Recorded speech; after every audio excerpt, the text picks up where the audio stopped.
sekolah yang dia bisa peduli dengan kesehatan itu dilihat dari bagaimana pemanfaatan dan pengelolaan UKS. Sebelum saya menjawab tentang cedera tentang UKS itu Mbak Salwa, sebenarnya saya juga ada korban ini. Jadi nggak bisa, apalagi sampai kemudian ada tim UKS-nya takut dengan darah. Wah. Karena sekarang Gen Z gitu ya, Gen Z itu kan suka digitalisasi gitu, Gen Z banget gitu ya.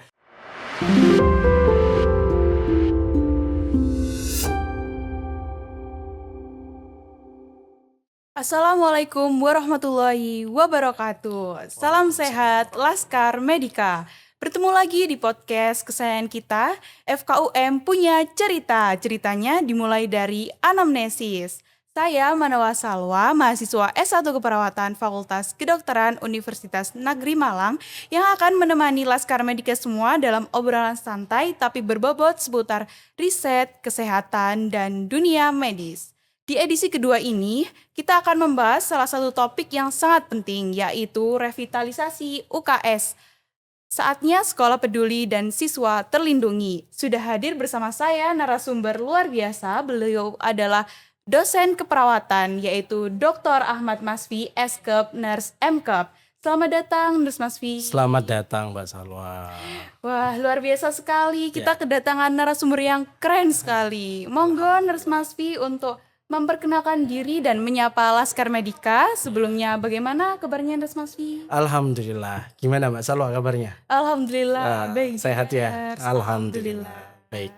Ya, selamat siang untuk Laskar Medika. Alhamdulillahirrahmanirrahim.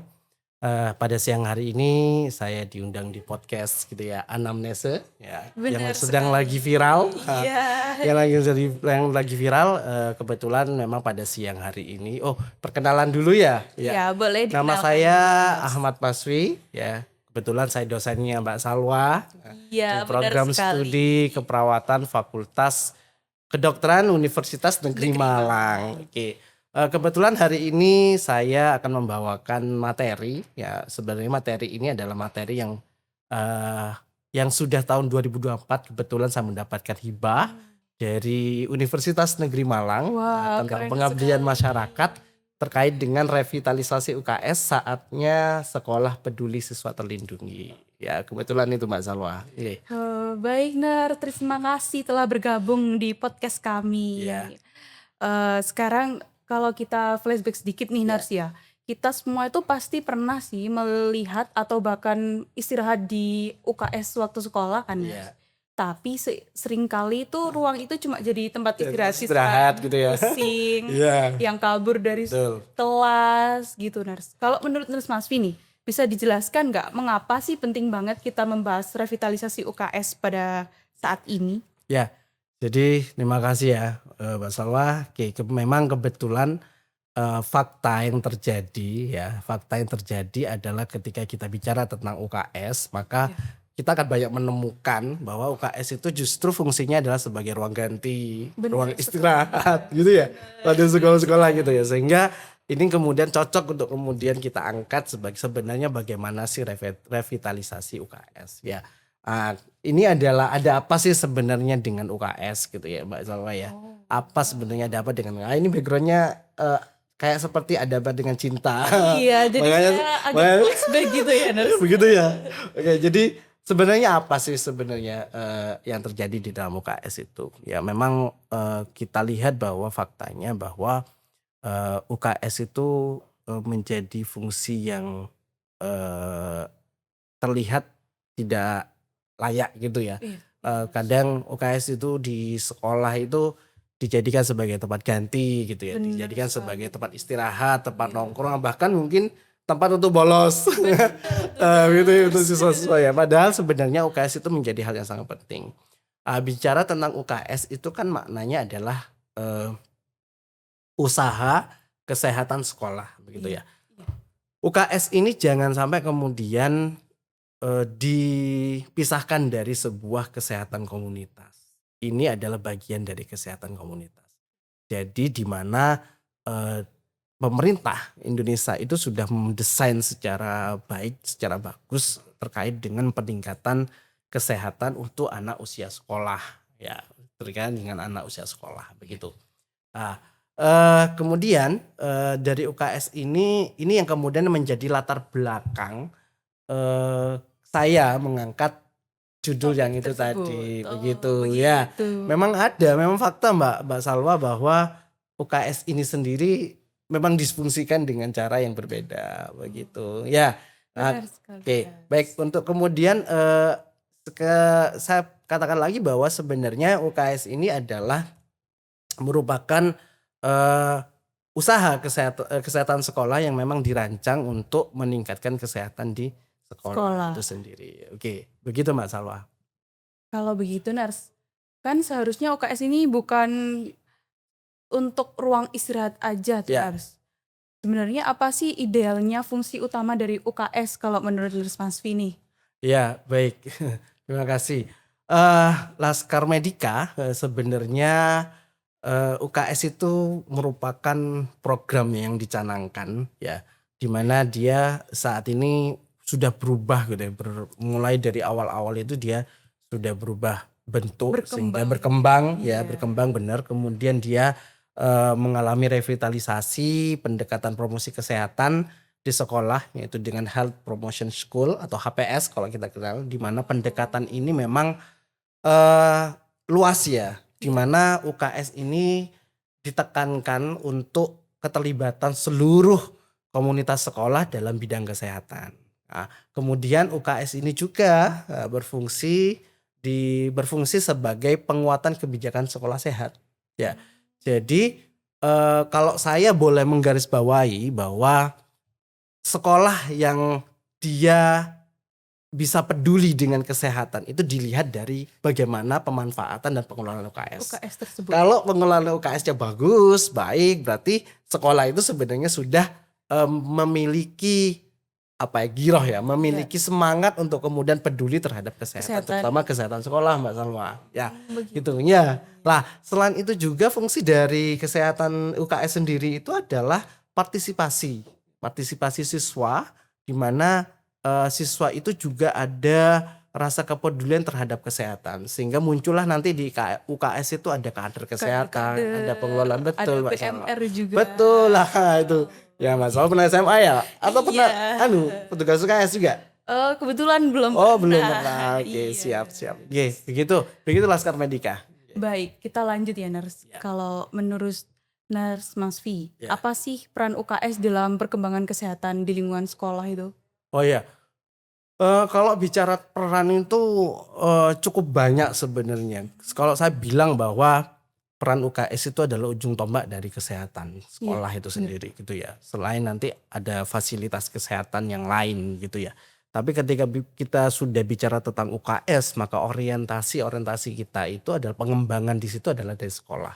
Ya, makanya ada beberapa peran yang kemudian yang sebenarnya peran UKS itu seperti apa gitu ya. Yang pertama itu adalah peran edukatif Mbak Salwa. Ya, peran edukatif. Peran edukatif bagaimana? Jadi bagaimana kemudian UKS itu menjadi pusat kesehatan, di mana di situ ada promosi kesehatan gitu ya. Di mana di situ ada pendidikan kesehatan bagi anak-anak, bahkan bagi gurunya juga, karena mungkin UKS tidak hanya sekedar dia sebagai kader siswa saja, tapi juga pengelolanya juga adalah seorang guru gitu ya. Sehingga muncullah kemudian di ruang UKS itu adalah tempelan-tempelan kayak seperti bagaimana caranya kemudian edukasi kesehatan begitu ya. Ya, jadi hal-hal yang seperti itu adalah peran dari sebuah edukatif ya. Jadi memang harusnya sekolah itu adalah menjadwalkan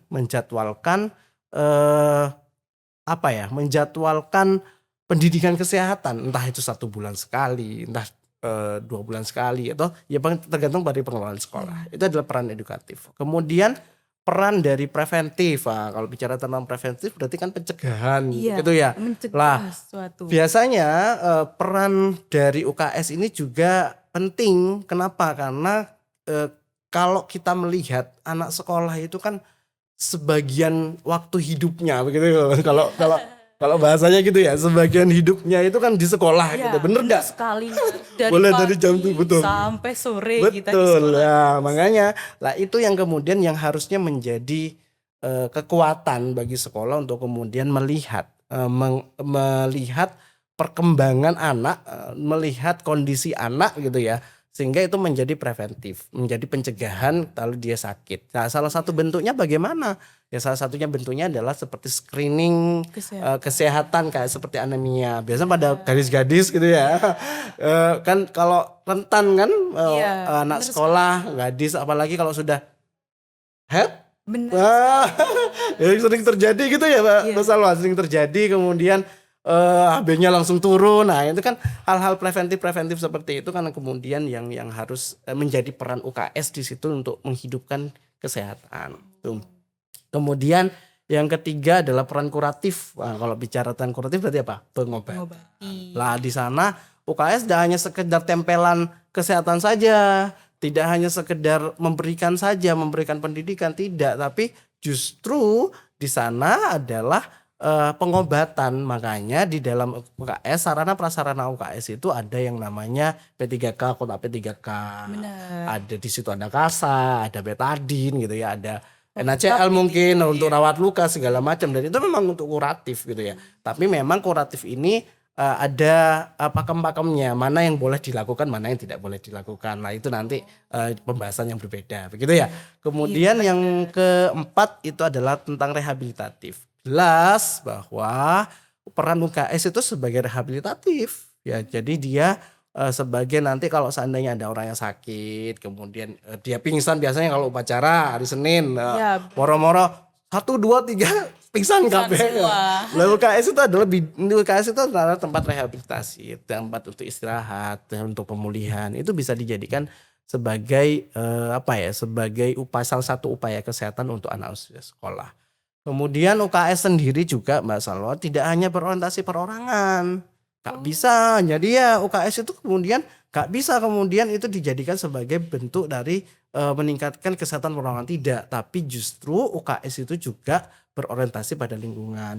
Dia wajib kalau kadernya ya modelnya kader itu adalah kader dari UKS, pengelola UKS-nya itu dia harus mencontohkan bagaimana perilaku hidup bersih dan sehat. Ya mungkin hal-hal yang kecil-kecil, mungkin cuci tangan gitu ya. Kemudian dia menyapu lingkungan, nah lingkungannya bersih gitu. Ketika kita melihat sekolah, kalau sekolahnya bersih, berarti kemungkinan apa? Berarti UKS-nya berjalan dan juga bisa melakukan perilaku hidup bersih dan sehat. Begitu ya. Nah, kemudian ini yang paling penting Mbak Salwa, peran kolaboratif. Jadi sejatinya UKS itu nggak bisa kemudian berdiri sendiri, independen, nggak bisa. Karena UKS itu juga bagian dari fasilitas kesehatan, tapi di dalam lingkup yang kecil di sekolah. Nah ini butuh kolaboratif Mbak Salwa. Boleh kolaboratif dengan siapa? Dengan fasilitas kesehatan kayak seperti puskesmas, klinik atau pelatihan kesehatan. Lah itu juga peran UKS juga di situ sebagai kolaboratif.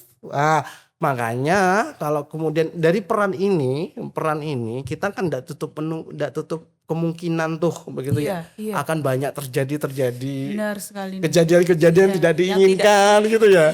Kejadian yang tidak diinginkan seperti mungkin jatuh atau apa, itu kan hal bisa terjadi. Makanya UKS itu menjadi center dari kesehatan. Begitu Mbak Salwa.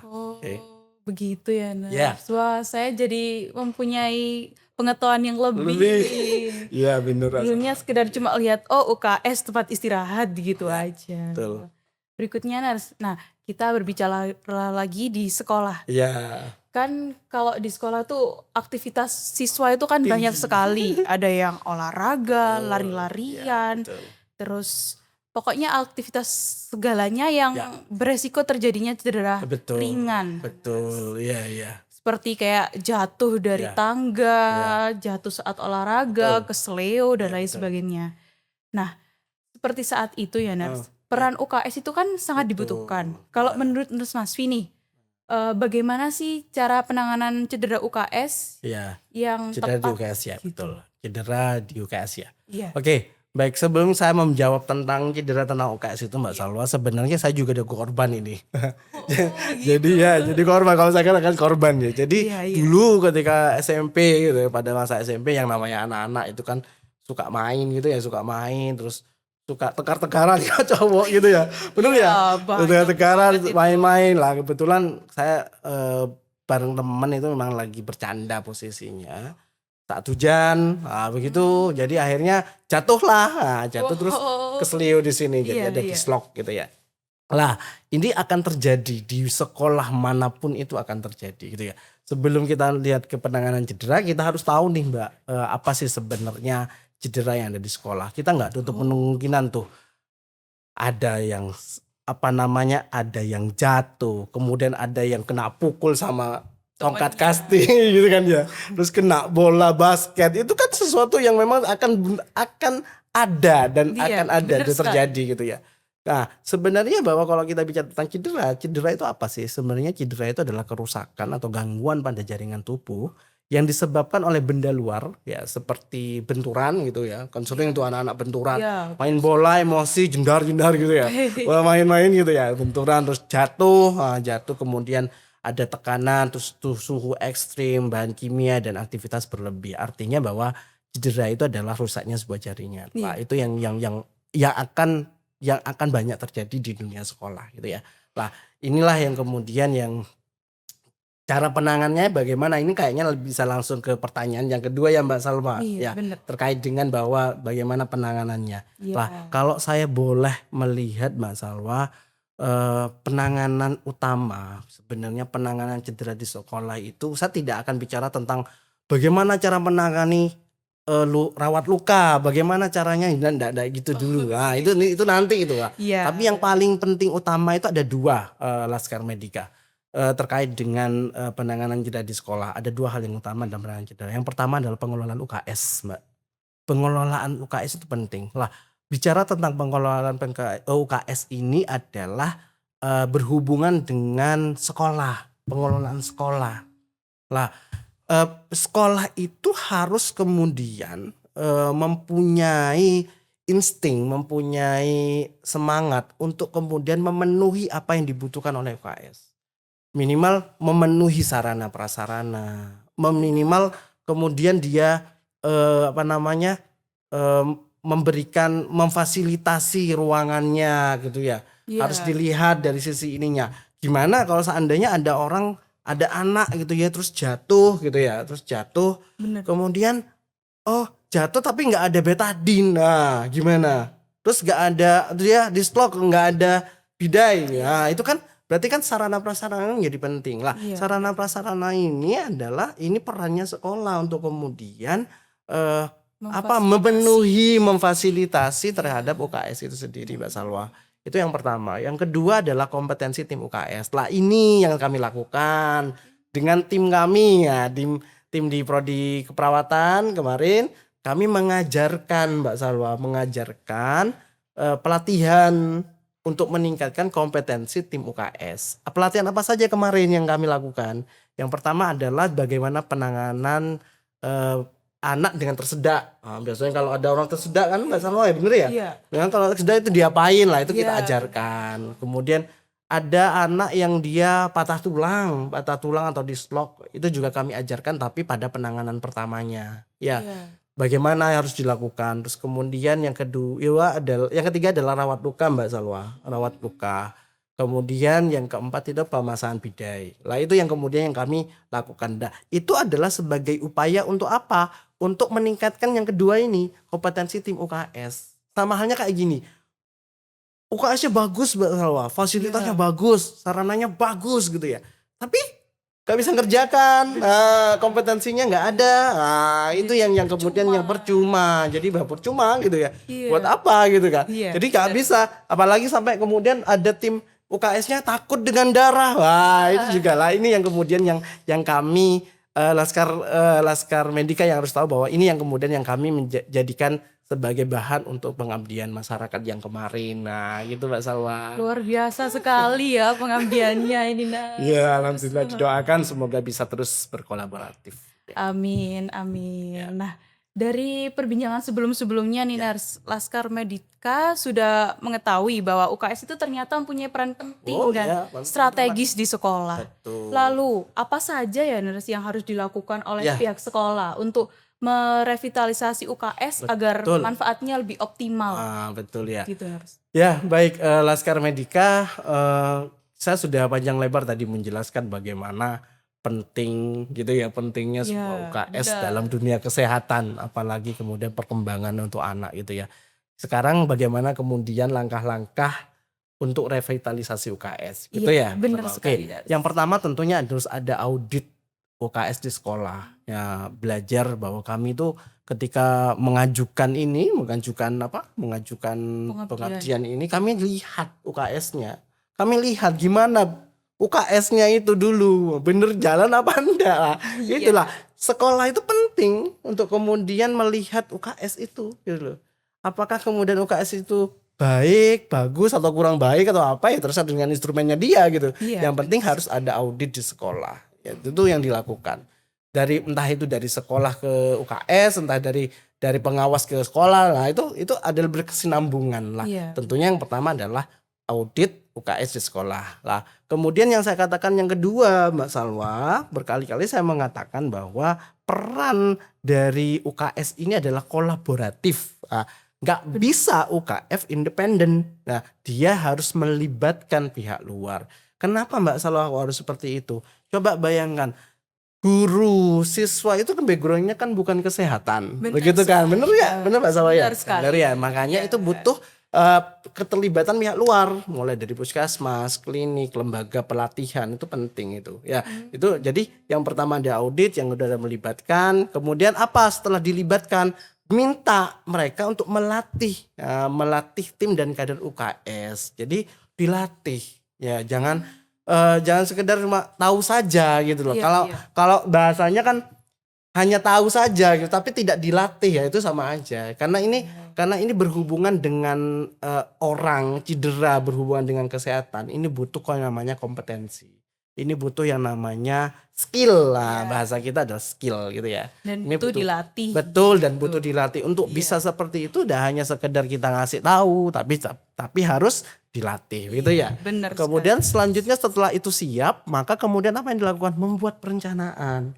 Sekolah harus membuat perencanaan program-program UKS. Begitu. Ya, kalau udah direncanakan moro-moro langsung gitu nggak bisa, Pak. Iya. Semua berawal dari perencanaan. Begitupun ketika asuhan keperawatan juga begitu kan? Iya. Diawali dari setelah identifikasi baru perencanaan. Setelah perencanaan kemudian melakukan implementasi, dilaksanakan, dilakukan. Nah, dilakukan. Jadi apa yang sudah direncanakan dilakukan. Setelah dilakukan kemudian apa?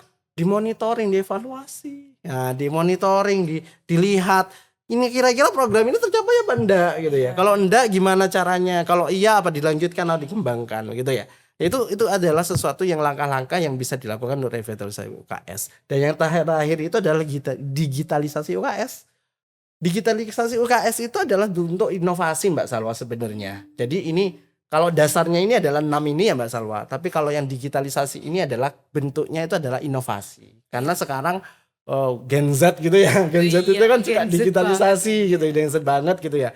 Sehingga kita harus mengikuti zaman. Sehingga bisalah program-program itu kemudian melibatkan teknologi atau penggunaan sistem informasi yang ada di sekolah itu sendiri. Begitu Mbak Salwa. Wah, Oke.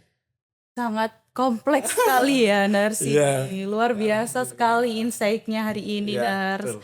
Baik, kalau begitu sebelum kita tutup nih, mungkin Nurs Masfi ada memberikan closing statement untuk para laskar medika pendengar di rumah kita yang mungkin terlibat langsung di dalam Betul. pendidikan, terutama di Di sekolah, sekolah dan ya. UKS ini. Betul lah. Ya, baik. Ini closing statement ya Mbak Salwa ya. Iya, Ya benar baik, sekali. Laskar Medika. Ya, sebenarnya revitalisasi UKS itu bukan sekedar sebuah pembuatan program atau pembaruan program, tapi justru itu adalah komitmen bersama untuk menjadikan sekolah itu sebagai tempat tumbuh kembang anak yang sehat, anak yang cerdas, dan anak yang berkarakter. Ya, dengan sinergi antara guru, tenaga kesehatan, kan dia berkolaborasi orang tua dan masyarakat, UKS dapat menjadi garda terdepan dalam menciptakan generasi masa depan yang tangguh, berdaya tahan, dan peduli terhadap kesehatan. Ingat ya, children health is the foundation of a nation future. Kesehatan anak adalah fondasi masa depan suatu bangsa. Baik, terima kasih sebanyak Nurse atas wawasan dan motivasi yang sangat berharga bagi kita semua. Semoga bisa menjadi inspirasi bagi kita Amin, semua untuk tetap aktif meski di tengah kesibukan kita masing-masing. Ya. Dan untuk para Laskar Medika, kesehatan bukan hanya urusan tenaga medis, kesehatan adalah tanggung jawab kita bersama. Sampai di sini dulu podcast Anamnesis episode kedua. Jangan lupa Laskar Medika. Terus ikuti episode-episode selanjutnya. Saya Manawa Salwa pamit undur diri. Wassalamualaikum warahmatullahi wabarakatuh. Anamnesis, salam sehat. Sampai jumpa. Sampai jumpa. Terima kasih Mbak Salwa. Terima kasih juga, Nurse.